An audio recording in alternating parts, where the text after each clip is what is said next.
Welcome to Cup Chat with Texas A&M AgriLife Extension Service. Today, join our Birding with Extension team members and guest Bryan Calk as they discuss wren identification. Hope you enjoy. Good morning, everyone. Welcome to Cup Chat and Birding with Texas A&M AgriLife Extension. Sorry that we're running late. Like I said, we're still adjusting to the time change. But this morning we have Bryan Calk with us, and he's going to talk about Wren ID. But before he gets going, just a couple of announcements with Birding the Border. First off, we have 3 spots left on our beginner birding track. So if you are thinking about signing up for that, get on that. For our birds, bats, and owls dinner, we only have 4 spots left for that. And then for our Fort Clark Springs trip, we only have 1 spot on each day, and I believe those are Friday and Sunday, I believe is when those trips are. So 1 spot available on those. So again, if you want to register for Birding the Border and you are thinking about going on those trips, definitely need to get on that. And then big exciting announcement, we have our keynote speaker for our Birding with Extension dinner on Saturday night. So our keynote speaker is going to be Jennifer Bristol. And for those of you who don't know, she is an author, avid birder. She worked for Texas Parks and Wildlife Department. And she is the author of Parking Lot Birding. And then she has a second book coming up called Cemetery Birding. So y'all need to get registered so you can come see her. We're very, very exciting. I'm hoping to have her on Cup Chat at some point. Hopefully we can get that worked out. But I think that's all of the housekeeping stuff that we have. So I guess, Bryan, without further ado, let's learn about Wren ID. All right, sounds good. Let me share my screen. Here we go. And then, oops. There we go. Hopefully that's working. So yes, I see a cute little wren, so we are good to go. All right, sounds great. Thank you. So I just kind of threw this together, kind of to go over some of the things I think about when I'm identifying wrens in the US. And I included all of the US wrens because I think at this point, as of this year, all of the US regularly occurring US wren species have been recorded in Texas. So it kind of works both ways. The last one being Pacific wren, and we'll get into that in just a little bit. So first of all, when you're identifying wrens, I guess the first thing is you want to know that you're looking at a wren, right? So what is a wren? And I just kind of wrote down some things that come to mind for me when I'm thinking about what is a wren. So I think of them first as small songbirds, occupying a variety of habitats. So you can see them in brushy areas, areas with trees, but also when I think about like cactus wrens, they can be on some pretty open, almost borderline grassland areas. They just kind of need something to build their nest up in. So I've seen them out on short grass prairie here in New Mexico with just kind of scattered cholla around. Then you have like Carolina wrens that are in really dense, hardwood forest, and so everything in between. They tend to have a warm color palette. So they're trying to blend into their environment instead of stand out like some other birds do. When you look at their posture and proportions, they tend to have that classic cocked tail. So kind of they'll posture it sticking up like this guy is doing here. Relatively round bodies, long, thin bill, for kind of gleaning insects out of little cracks and crevices and things. They're well known for their vocal abilities. So, like with Carolina wrens, which are a common backyard bird for a lot of people, I often say it's like the largest sound to come out of the smallest bird. They're just so incredibly loud. And some of the songs are really beautiful. So I think, Winter Wren, which was the one on the first slide, is one of my favorite bird songs, as well as Canyon Wren, just classic, beautiful song. You can't, like with a Canyon Wren song, you can't, like, there's nothing else really like it. A Montezuma call can be kind of similar, but it's Right. such a distinct call that it's really easy to learn. And I think with wrens in general, they're pretty, what's the word I'm looking for? They're not afraid to make themselves known either vocally or visually. Like they're very easy. They're very nosy little birds that if anything's going on, they're like, hey, I need to be part of this, and I need to know if you are a threat or what you are. Exactly, totally. Yeah, and they're like always up in your business, always busy doing something. You never see a wren just kind of chilling. They're always No, doing something. no, Uh, yes. but with their habitat preferences, they can be, depending on the species, they can be hard to see. Like a winter wren, house wren, they like to be down in the brush, down in the tangles. And then you have the cactus wren will just sit up on top of a telephone pole and just sing, you know, Right. right on the open. So it just depends. Sometimes, they can be tricky, but yeah. So anyway, that's kind of what I think of when I think of a wren. And then for the purposes of this morning's cup chat, I've kind of found my own little way to break them down into kind of 4 groups. So I have like the Western oddball wrens, so cactus, canyon rock. They're all very unique. We have the tiny brown orbs. Those would be like winter and Pacific. Just so I love that description, tiny brown orbs. I'm going to use that from now on. That's awesome. they're just like little ping pong balls of the forest. Yes, yes, 100%. Then we have the wet and streaky ones, so sedge and marsh. So lots of markings, lots of streakiness to their plumage, and then wet for their habitat preferences. So sedge can be in grassland areas for sure, especially in breeding time.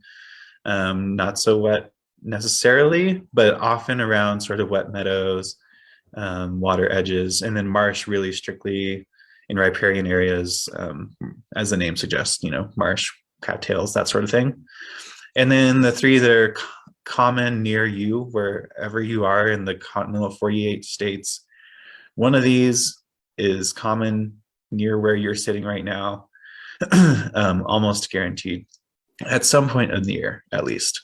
And that'd be Carolina in the east, Buicks largely in the west, and then House across the country. So anyway, that's kind of how I've broken them down for this. And I think it's a decent way to categorize them in your mind. And so once you're pretty sure that what you're looking at or hearing or whatever is a wren, then it comes down to which wren, right? Yep. So the things I think about when I'm identifying a wren, now that I know it's a wren, kind of in order, are habitat, season, and keeping in mind that there are 4 or 5 of them that don't migrate. They're just sedentary year-round, and others that are pretty highly migratory. Vocalization, which we already touched on, tail and bill length. So they all kind of have that relatively long, thin bill, but it varies just how long it is. And then that cocked tail can be either moderately long, like this marsh wren, or pretty short, like the tiny brown orbs. And then That's gonna be marking, my favorite term today is the tiny brown orbs, like 100%.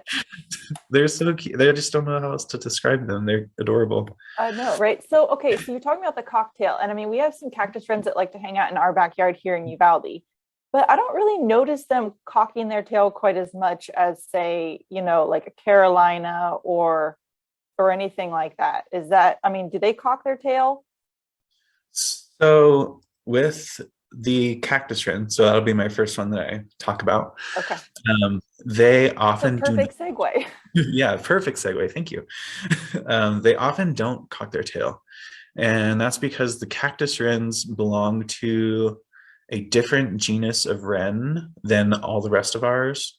Not that the rest necessarily fit into one genus, but they fit into a genus of wrens that's largely tropical.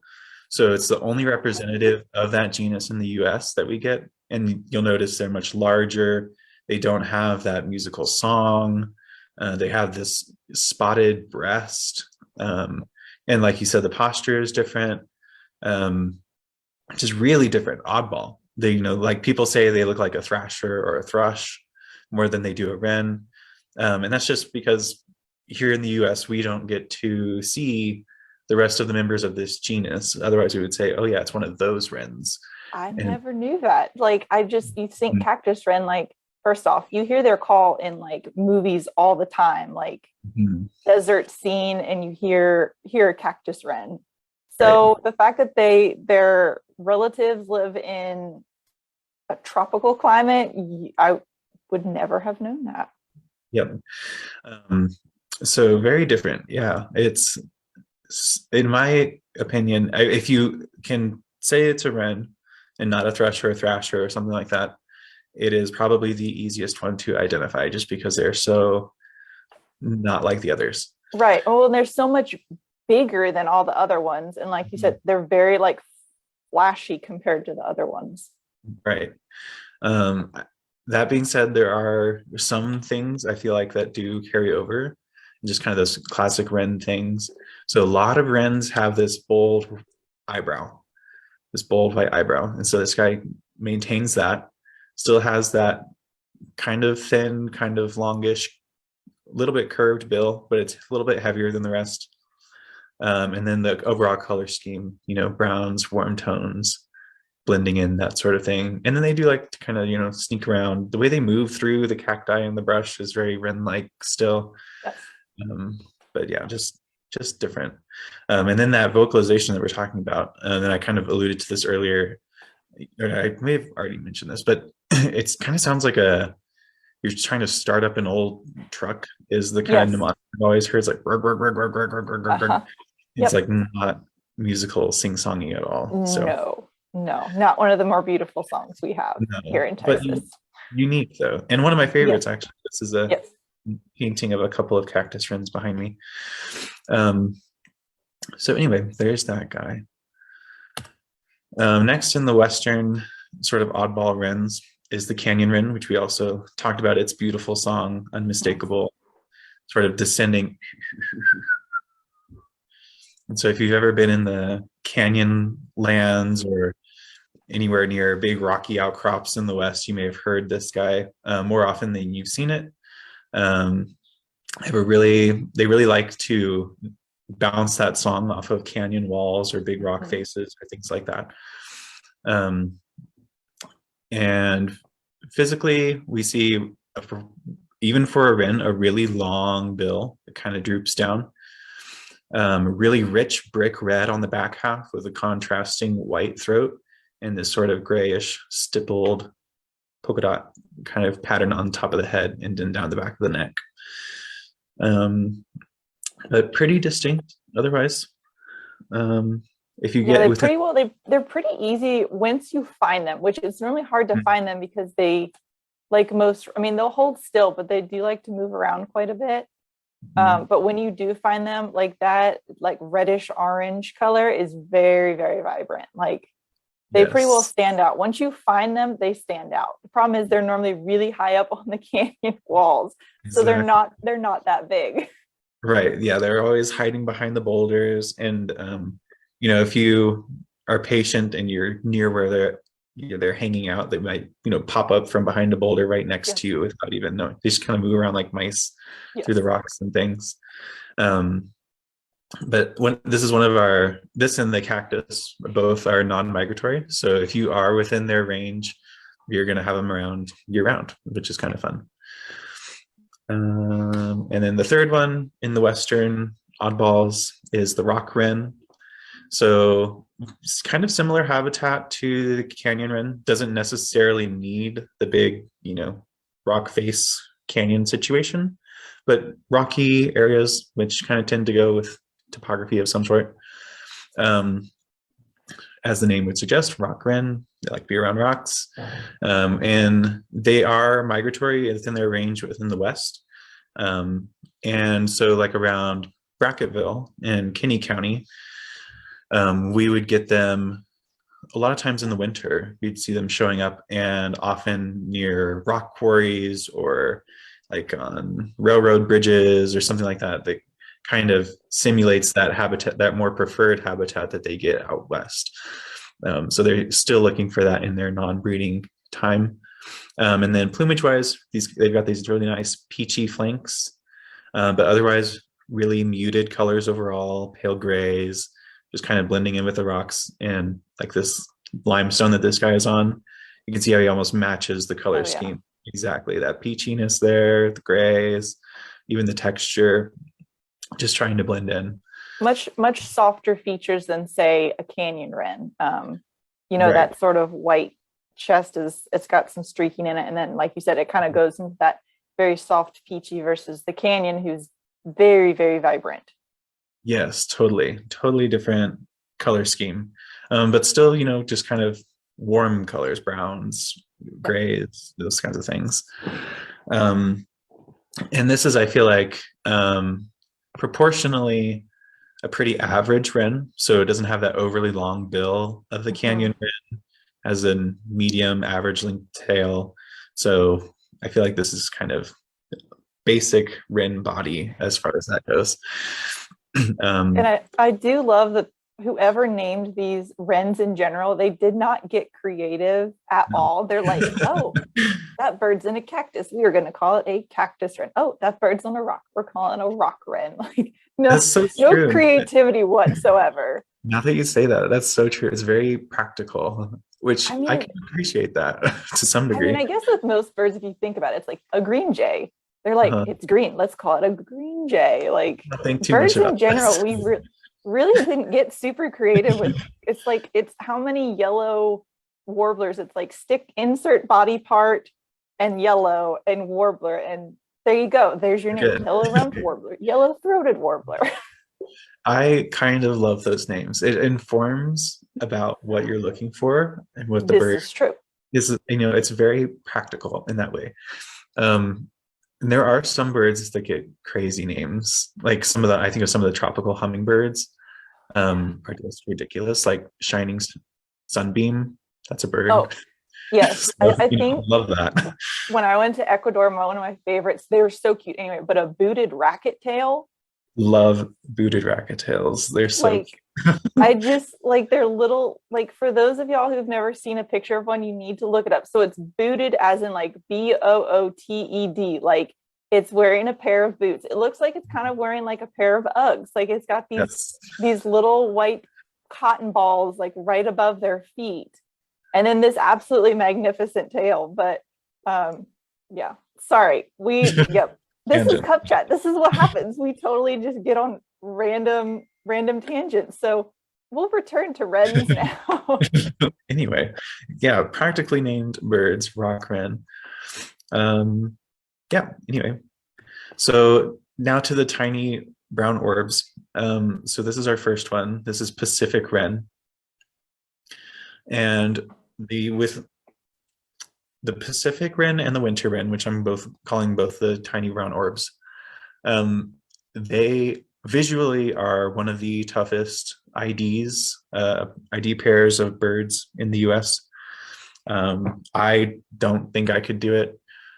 I don't think a lot of people should do it visually, and they don't. So I was mentioning, as of, I think this year, Texas has now recorded all of the wren species, and this was the last one, Pacific wren. And we had a couple of records previously that were kind of questionable, but what actually sealed this last record, I think, was audio recording. So the call notes between winter and Pacific are different enough that if you record them and you get the spectrogram, you can see the shape of the spectrogram. You can even hear the difference if you really practice listening to those things. But very subtle, very slight differences in their vocalizations. Otherwise, visually, pretty much the same. So did these guys come up from, have they just sort of slowly worked their way up from Mexico? Or is it just, there was a couple incidences during migration that these guys just happened to make their way into Texas? Good question. So they are migratory, both of them. So this is Pacific, this is winter, so very similar. Um, the Pacific wrens are kind of a West Coast species. So like I got to see them in the Hoh rainforest and on the Olympic Peninsula. That's kind of like Pacific wren mecca, those like Pacific forests. And then in winter, they kind of come down into more interior spaces. So, and now they're, I think, breeding somewhat in the mountain west in the Rockies in some areas, maybe like Montana, I want to say. And so they kind of come down this way, especially in winter. They, like I've seen them here in Albuquerque and the Sandias. So it's a matter of finding the right habitat in the sort of western mountainous areas, sort of this region, and finding either winter or Pacific wrens in those sort of mountain canyons, and then listening for the calls and just kind of picking it up. I'm sure they have occurred in Texas before, maybe just not been documented super well and not in areas that people are necessarily like out birding in all the time, especially in winter. So I think it's a little bit of a coverage issue, a little bit of they weren't split as a species until the 2000s or mid 2000s aughts or something. So like relatively new species split. So it's kind of a lot of those things together. I'm sure we'll be seeing more records as time goes on. Right. But anyway, that's Pacific Wren, very cute, amazing song. And then winter wren, like I was mentioning, these are a much more common sight in Texas. And as the name would suggest, again, practical name, at least for us in our part of the range, they only show up in winter. And then they move further back north in spring to breed. Highly migratory, these guys. So, and they're a little bit what we call an eruptive species, at least on the edges of their winter range. So like in Brackaville, Kinney County, Valverde, Uvalde, South Texas, we don't necessarily see them every winter, but some winters we see a whole bunch. So just depending on food resources further north or whatever weather patterns, maybe we get larger pushes some years, not so much other years. So okay, Bryan, we have a question from Louisa Stone. She said, where in Texas was the Pacific wren seen? In the El Paso area. I think it was this winter, if I'm not mistaken. Okay, well, that would make sense because that's about as far west as you can go. Yeah, that's right. I expect in the Guadalupe Mountains would be a great place to find one. But even further east, like I've seen some really dark-throated winter type wrens out at I saw one out at Las Ciénegas and Del Rio, the duck pond, which is one of our trips out there for birding the border. And that got me excited for a little bit. And then I got a recording and it turned out to be just a really dark winter wren, but I wouldn't be like that shocked, necessarily to find one out there. Right. It would be exciting for sure, but they could show up just about anywhere, but more likely further west. Yeah. Gotcha.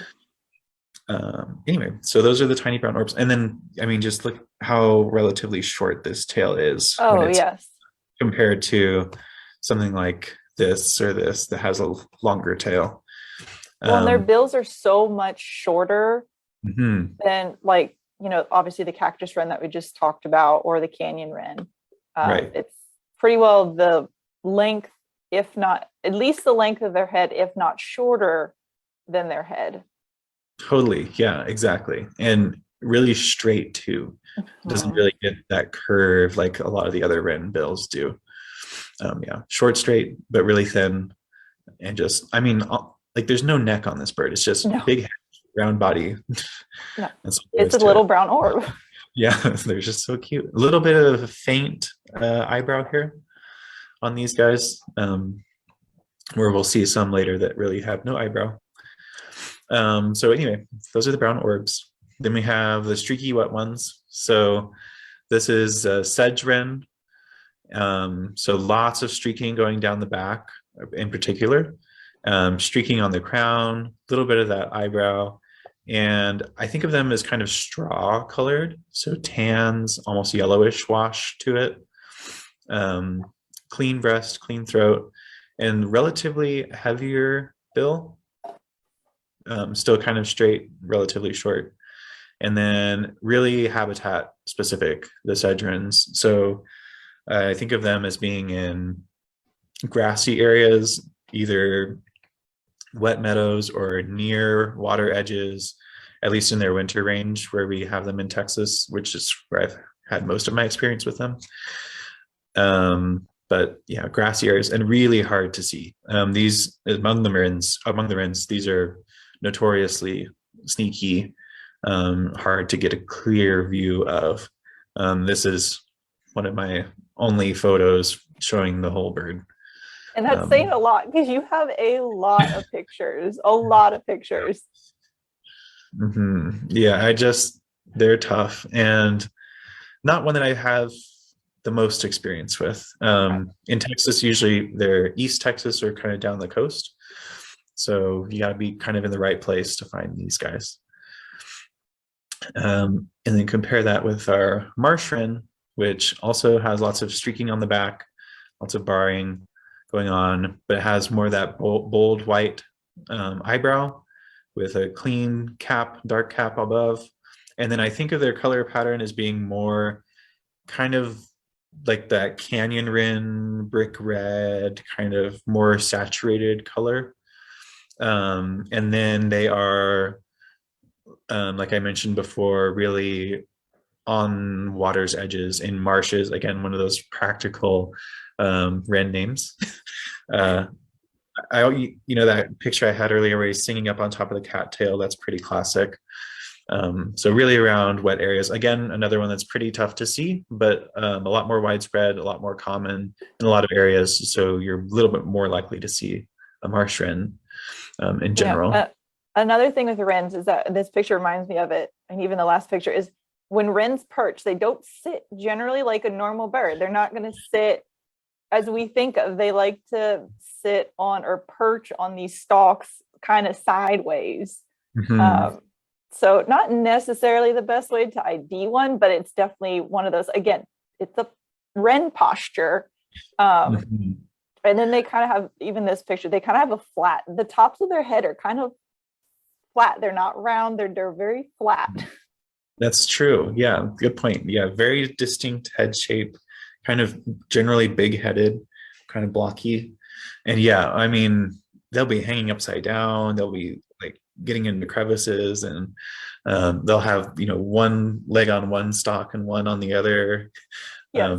Yeah, totally. They're very acrobatic for such a little bird. Exactly. They definitely are. Especially these ones that live in the grass and the reeds and all of that. Yeah. They've got lots of grass and forbs and whatnot to perch on. So yeah. Exactly. All right. And then so last we have the three sort of common ones, or wherever you are, you probably have one of these three near you. So first being house wren. This I feel like in my mind is like, I don't mean this in a derogatory way, but it's like the basic wren. They're wonderful, but it's kind of like, this is, what we base everything off of when I think of a wren. So very brown, not a whole lot going on. I guess the only odd thing is they don't have an eyebrow necessarily. Yes. If they do, it's not much of one, which is kind of a great ID point for them.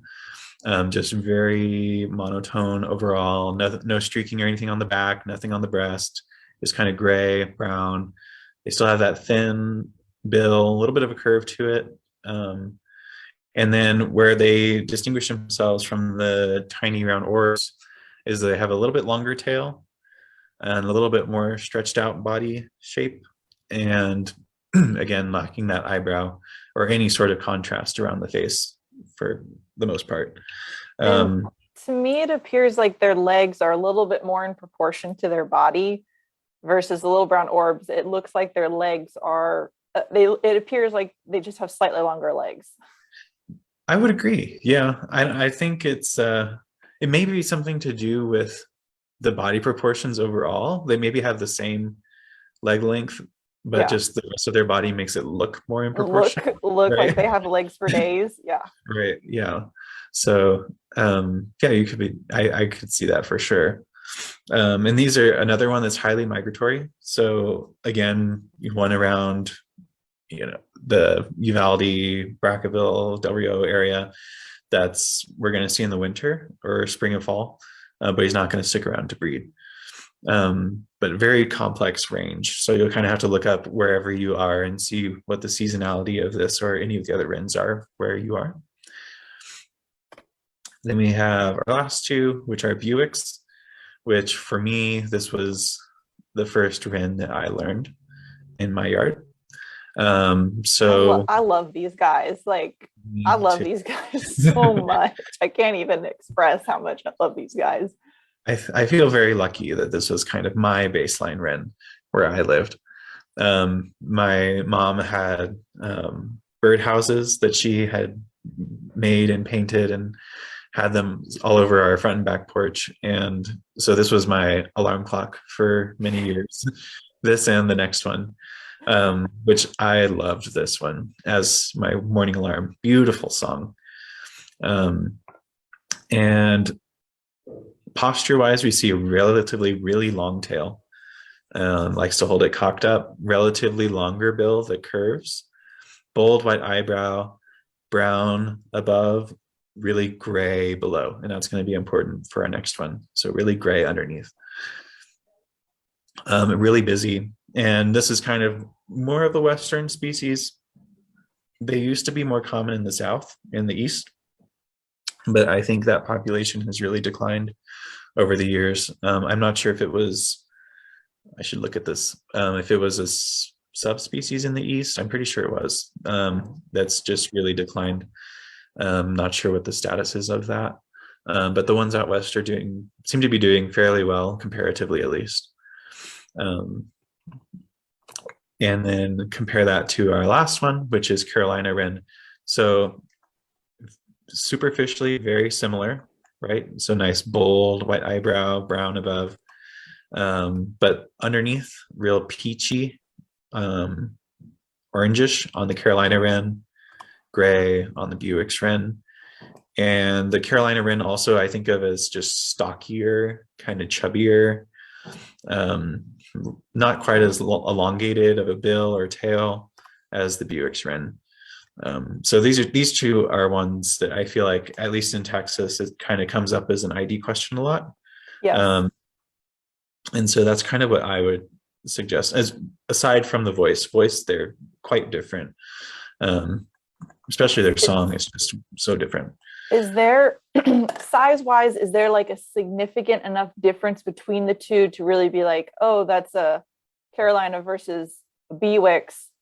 Or is it close enough that you really have to have them side by side in order to see a difference in size?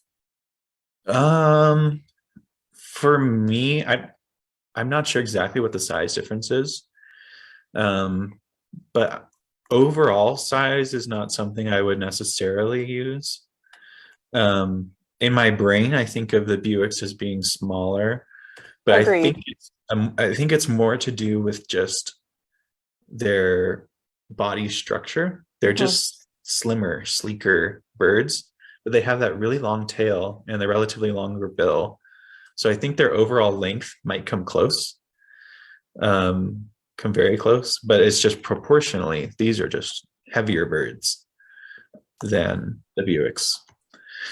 So obviously, so you have their really beautiful, like melodious call, but I don't know if it's just me, if I irritate these birds to no end, but it seems like I always hear that they're like very scolding, like I'm not going to embarrass myself by trying to imitate it.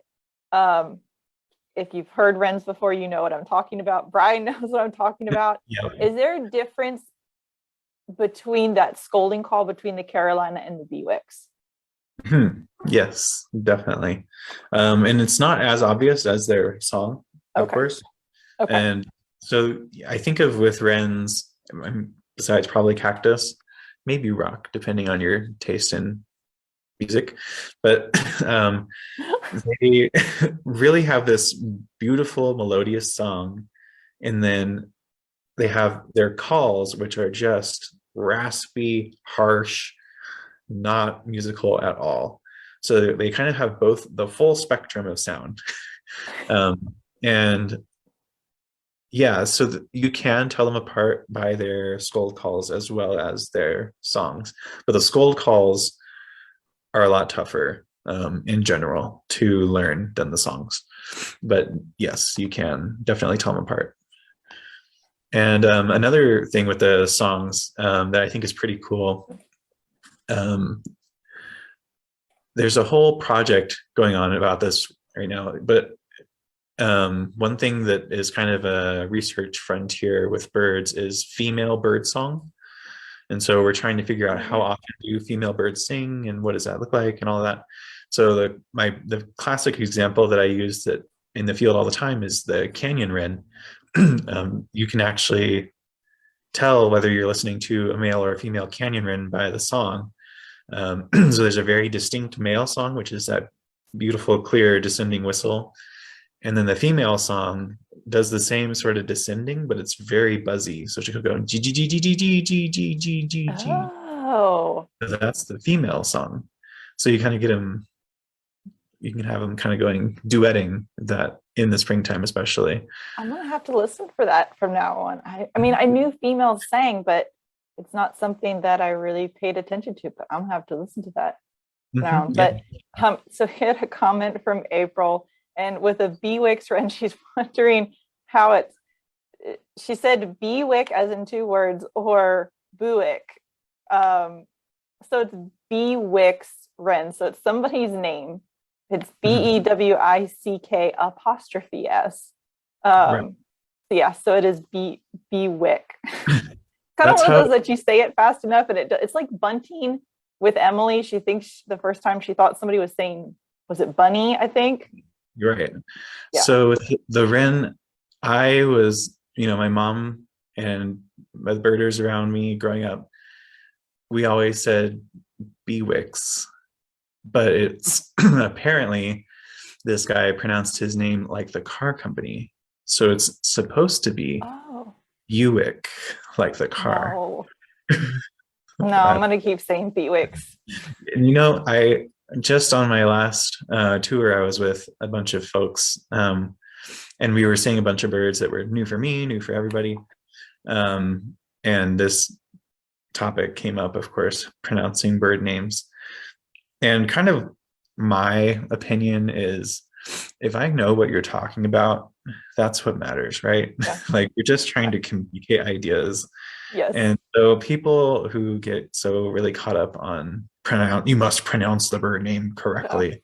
Yeah. I don't know. You're like closing doors for people in birding, in my opinion. Just kind of get over it. But that's just me. Agreed. 100% agree. Yeah. Well, so we went through all of our little wrens. So I guess we will wrap up because we're running a little bit over time because we're just having so much fun talking about wrens. I feel like we could talk for another half hour about them. But thank you, Bryan, for coming on to teach us all about our little brown orbs and all of our other little wren species that we have here in Texas. Like I said, Birding the Border, it's coming up in a little over a month. We're going to be in Del Rio. So don't forget to register. But thanks everyone for tuning in. We will see y'all next week.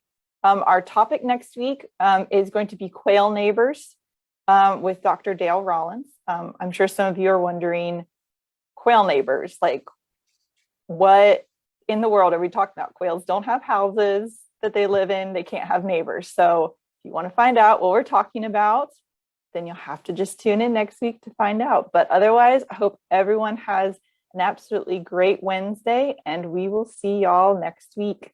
Bye.